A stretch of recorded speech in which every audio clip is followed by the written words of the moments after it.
dryer drum repair.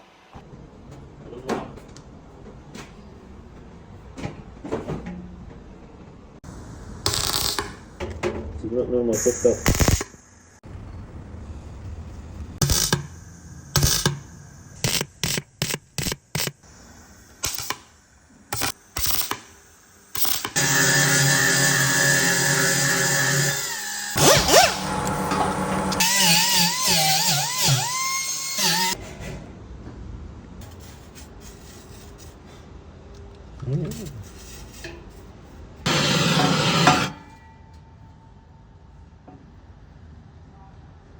Couldn't do it because it's dirty brush, but I only had one that is sort of not contaminated.